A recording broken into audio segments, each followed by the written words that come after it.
எங்களுடைய தமிழக வெற்றி கழகம் கண்டிப்பாக பிரபு சார் சொன்னது போல் 26 அவர் இங்க சட்டமன்ற உறுப்பினராக இருப்பார் என்பதை இந்த நேரத்தில் நான் தெரிவித்துக் கொள்கிறேன்.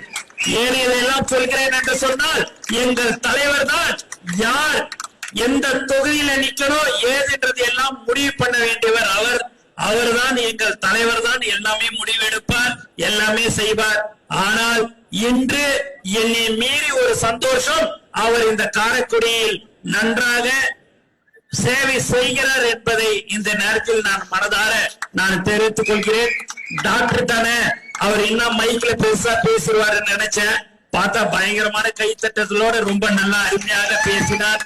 டாக்டருக்கு இந்த நேரத்தில் நான் வாழ்த்துக்களை தெரிவித்துக் கொள்கிறேன். டாக்டர்னா இன்னும் உடம்புக்கே பேஷண்ட் ஒரு ஊசி போடவா மாத்திரை கொடுக்கவா அப்படின்னு கேட்பாரு.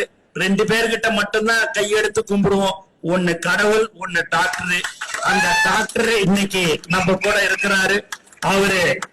அவரை பத்தி நான் சிலதெல்லாம் காலையிலயும் விசாரிச்சிருக்கிறேன், முன்னாடியும் விசாரிச்சிருக்கிறேன். ரொம்ப அன்பாக பேசுவாரு, நல்லா பழகுவாரு. டாக்டர் அவர் அழகா பேஷண்ட் கிட்ட ரொம்ப நல்லா பேசி அப்படியே அவர் பேச்சிலேயே அந்த அவருடைய இது வலி எல்லாம் குறைஞ்சிரும்ன்ற மாதிரி எல்லாம் சொன்னாங்க. அவருடைய ஹாஸ்பிட்டல் ஒரு 20